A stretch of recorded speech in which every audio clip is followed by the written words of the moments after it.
जय माता दी दोस्तों, आपने देखना शुरू कर दिया है भोजपुरी बिन। चलिए समय न गंवाते हुए आम्रपाली दुबे की हालिया रिलीज फिल्म मां भवानी के फुल एक्सप्लेनेशन के साथ शुरू करते हैं इस वीडियो को। इससे पहले यदि आप इस चैनल पर नए हैं, चैनल को सब्सक्राइब करना, वीडियो को लाइक करना और दोस्तों के साथ शेयर करना बिल्कुल भी ना भूलें। चैनल को सब्सक्राइब करो पहले। हाँ जल्दी करो, मुझे पता है कि आप लोग नहीं करते, वीडियो देखते हो लेकिन सब्सक्राइब नहीं करते। दोस्तों, फिल्म की शुरुआत में ही भवानी आम्रपाली दुबे, जिसका नाम इस फिल्म में भवानी है, अनाथ हो जाती है क्योंकि उसके माता पिता जो होते हैं एक कार एक्सीडेंट में प्रलोक सिधार जाते हैं, जिसके कारण वो अनाथ हो जाती है। जहां पर वो काफी बिलख बिलख के रोती है, जिसके कारण वहां एक माता रानी का मंदिर होता है, उसमें से माता रानी प्रकट होती हैं और उसके गले में एक लॉकेट देती हैं, उसे संतावना देती हैं कि तुम ऐसा मत सोचना कि तुम्हारे लिए दुनिया में कोई नहीं है, मैं हमेशा तुम्हारे साथ रहूंगी। लेकिन भवानी को यह पता नहीं होता कि ये जो औरत है वो माता रानी है। इस फिल्म में माता रानी का जो किरदार निभा रही है वो है स्मृति सिन्हा। काफी ही सुंदर किरदार उन्होंने निभाया है माता रानी का।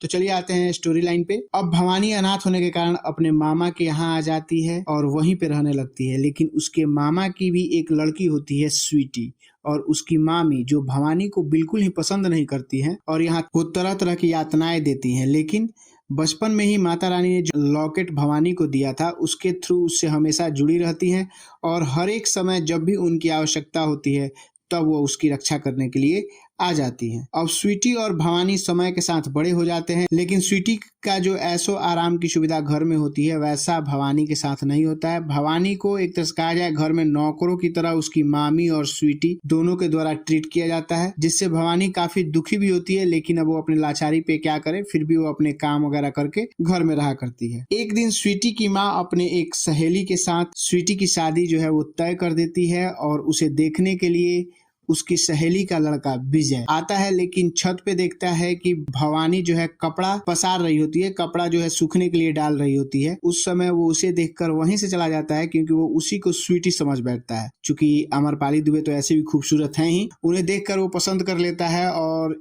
मनी मन उनसे एक तरह का उससे प्यार की भावना उत्पन्न हो जाती है और वो घर चला जाता है। घर जाके बताता है सब कुछ ठीक है, मुझे लड़की भी पसंद है, मैं शादी वहीं करूंगा। इन सभी के बाद से एक रात ऐसा होता है कि स्वीटी जो है देर रात तक घर नहीं आती है, जिसके रिगार्डिंग वो अपने मामी को बताती है कि अभी तक स्वीटी जो है वो घर नहीं आई है। लेकिन उसकी मामी इस बात को गंभीर नहीं लेती है, उल्टे में उसे ही खरी खोटी सुनाने लगती है। लेकिन जब और ज्यादा देर हो जाती है तो भवानी खुद ही स्वीटी को ढूंढने निकल जाती है। जब ढूंढते ढूंढते एक पार्क में पहुंचती है तो देखती है कि उसके साथ उसके ही कुछ फ्रेंड्स जो है वो बदतमीजी कर रहे हैं, जिसके लिए भवानी वहां पे इंटरफेयर करती है और उनसे उलझ जाती है। स्वीटी को बचाने के चक्कर में भवानी अब वहां फंस जाती है, लेकिन वहां पर फिर से माता रानी की एंट्री होती है और वो आती है और भवानी को वहां से बचा लेती हैं। भवानी स्वीटी को लेकर घर आती है। घर आने के बाद ये सच्चाई मामी को नहीं बताती कि इसके साथ कुछ लोग बदतमीजी कर रहे थे, कुछ अलग कहानी बता देती है, जिसके कारण मामी फिर से भवानी पर गुस्सा हो जाती है और उल्टे में भवानी को मारने लगती है। भवानी चुपचाप वहां से चली जाती है, जाके अपने रूम में लेट कर रो रही होती है। तभी स्वीटी आती है और उसके पैरों में गिर के अपने किए की माफी मांगती है कि दीदी आप महान हैं, आपने हमारे लिए इतना सब कुछ किया, लेकिन मैंने आपके साथ क्या किया। लेकिन कहा जाता है ना कि सुबह का भूला शाम को घर आ जाए तो उसे भूला नहीं कहते हैं, इसलिए भवानी जो है स्वीटी को माफ कर देती है। अब ये दोनों एक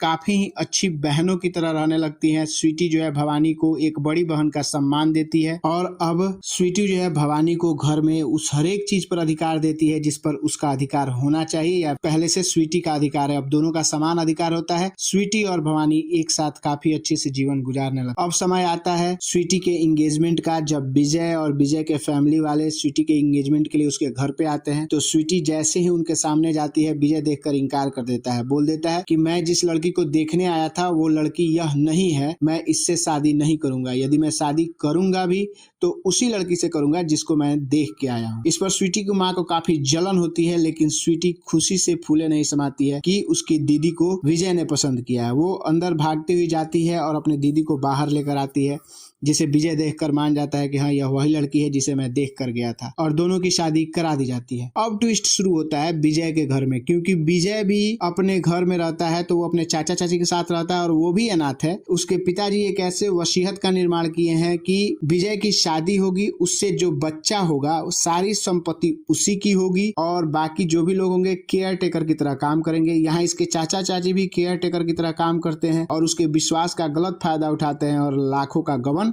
हमेशा करते रहते हैं। चलिए आते हैं मूवी के स्टोरी लाइन पे। इधर विजय शादी करके भवानी को अपने घर लाता है, लेकिन सुहाग रात के दिन ही चाची अपना चाल चलती हैं और अपना तबीयत खराब होने का नाटक करती हैं, जिसके कारण आनन फानन में उन्हें हॉस्पिटल लेकर जाया जाता है। हॉस्पिटल आने के बाद से यह बात रिवील होती है कि चाची यह नहीं चाहती कि विजय और भवानी कभी भी करीब आए, जिससे उनका कोई संतान पैदा हो सके। लेकिन वो हॉस्पिटल में रहे भी तो कितना दिन, अंततः उन्हें घर जाना होता है। और जैसे ही घर जाते हैं, विजय को चाची किसी बहाने शहर भेज देती हैं और बोल देती हैं कि शहर जाकर कुछ सामान लेकर आना है, बिजनेस से संबंधित कुछ काम है, जिसके लिए मजबूरीवश विजय को शहर जाना पड़ता है। शहर से वापस आते ही विजय जो है वो चाची की खैरियत देखता है, उनकी दवाइयां देता है, साथ में करेला, खीरा, ये जो औषधियां होती हैं इन सभी का जूस अपने चाची को पीने के लिए देता है, क्योंकि उनका तबीयत खराब होता है, ऐसा विजय जानता है। लेकिन ऐसा कुछ होता है नहीं। फिर विजय की चाचा जी आते हैं और खेती बाड़ी का हिसाब देते हैं, जिसमें कुछ पैसा विजय को देते हैं, जो वो पैसा लेकर अपनी चाची को रखने के लिए देता है। लेकिन तभी विजय का एक नौकर होता है जो इंटरफेयर करता है कि चाची जी का तबीयत ऐसे ही खराब रह रहा है, इनको और कितना स्ट्रेस दिया जाएगा और कितना ये घर संभालेंगी, अभी तक बहुत कर चुकी है, अब ये सब जिम्मेदारियां जो है आपको भाभी को दे देनी चाहिए। और विजय करता भी ऐसा ही है, वह चाची के हाथ से पैसा और तिजोरी का चाबी लेकर भवानी को दे देता है और कहता है कि आज के बाद इसकी जिम्मेदारी तुम्हें देखनी है। यह सब चीजें देखकर चाची और चाचा के पैरों तले जमीन सरक जाती है और वो लोग अब षड्यंत्र करना प्रारंभ करते हैं। और इसके लिए वो लोग जाते हैं अपने एक तांत्रिक बाबा के पास, जो होते हैं अवधेश मिश्रा। उन्होंने भी इस पिक्चर में काफी बढ़िया काम किया हुआ है। तो अवधेश मिश्रा के पास जाते हैं ये लोग तांत्रिक बाबा के पास और जाकर अपनी समस्या बताते हैं कि ऐसी ऐसी बात है, यदि भवानी माँ बन गई तो सारा जायदाद हम लोग के हाथ से निकल जाएगा और फिर हम लोग का इतना दिन का किया कराया मेहनत पानी फिर जाएगा। तांत्रिक उन्हें एक भभूत देते हैं और कहते हैं कि इसे ले जाकर भवानी के बिस्तर के चारों तरफ गिरा देना, और यदि आज रात भवानी और विजय हम बिस्तर होते हैं तो इस भभूत के असर के कारण उन दोनों का कभी भी माँ बाप बनने का सुख प्राप्त नहीं होगा। इस चीज को जानते हुए उसकी चाची काफी खुश होती है, घर आती है और वो भभूत भवानी के बिस्तर पे डाल देती है। लेकिन उसी दिन विजय जो है वो काम के सिलसिले में बाहर गया हुआ होता है। जब वो घर वापस आता है तो रास्ते में माता रानी आ जाती है, जिसकी वजह से उसकी गाड़ी जो है अनबैलेंस हो जाती है और जाकर कीचड़ में फंस जाती है। काफी प्रयास करता है कि उसकी गाड़ी जो है कीचड़ से निकल जाए, लेकिन वो नहीं निकल पाती है, जिसके कारण विजय को रात जो है सड़क पर ही सोकर बिताना होता है। सुबह में विजय जब उठता है तो देखता है उसकी गाड़ी सड़क पे आ चुकी है, वो कहीं फंसी हुई नहीं थी और इस वजह से रात में उन दोनों का मिलन नहीं हो पाता है। फिर अगले रोज जब विजय घर आता है तो उससे सारी बातें पूछकर भवानी काफी घबरा जाती है, लेकिन उसे सुरक्षित देखकर एक तरह से वो खुश होती है। और जो भभूत तांत्रिक ने इसके चाचा चाची को दिया था उसका भी एक लिमिटेशन था कि वह सुबह सूर्योदय से पहले तक ही काम करेगा, क्योंकि 24 घंटा में उसका असर खत्म हो जाएगा। अब तो इन लोगों के पास अब कोई चारा बचता नहीं है, इसलिए वो फिर से तांत्रिक के पास जाते हैं और तांत्रिक जो है उन्हें एक और तरीका बताता है और एक दवा देता है कि ले जाइए, इसे किसी भी तरह आप भवानी को खिला दीजिए, जिससे कि भवानी कभी भी माँ नहीं बन सकती है। चाची करती भी ऐसा ही है, वह दूध में घोलकर वो दूध जो है वो भवानी को पिलाने जा रही होती हैं, लेकिन गलती से वो दूध लेकर विजय पी लेता है, जिसके कारण विजय को पैरालाइसिस हो जाता है और उसके अंग काम करना बंद कर देते हैं। यह देखकर भी चाचा चाची काफी खुश होते हैं कि चलो अब विजय कुछ लायक नहीं रह गया, अब कुछ कर ही नहीं सकता है तो फिर बाल बच्चे कैसे होंगे। लेकिन भवानी अपनी पतिव्रता धर्म से पीछे नहीं हटती और काफी अच्छे से उसकी सेवा करती है, दवाइयाँ देती है और धीरे धीरे वो रिकवर होने लगता है और इसी दौरान भवानी माँ बनने वाली होती है। जब यह बात उसकी चाची को पता चलती है तो उसका होश ही उड़ जाता है और वो फिर से भागी भागी तांत्रिक के पास जाती है। तांत्रिक अवधेश मिश्रा उसे एक और दवा देते हैं कि ले जाइए, इसे खिला दीजिए, इससे उसका बच्चा नुकसान हो जाएगा। चाची फिर घर आती है और लड्डू में दिया हुआ भभूत मिलाकर उसे खिला देती है, जिससे उसके पेट में काफी तेज दर्द होता है, जिसके लिए उसे हॉस्पिटल लेकर जाया जाता है। हॉस्पिटल में ले जाने के बाद से डॉक्टर उसके बच्चे को मृत घोषित कर देता है, जिसके लिए काफी दुखी होती है, काफी रोती है। तभी हॉस्पिटल में माता रानी की एंट्री होती है और वो उसके बच्चे को जीवन दान देती है। और फिर ये लोग जब घर वापस आते हैं तब चाची को लगता है कि यहाँ पर अब कोई दिक्कत है, तो चाची जो है उस तांत्रिक बाबा को घर में लेकर आती है और तांत्रिक बाबा जैसे ही घर में इंटर करता है तब और भवानी को देखता है तब दोनों समय उसको ऐसा एहसास होता है कि भवानी कोई साधारण लड़की नहीं है, इसके ऊपर किसी शक्ति का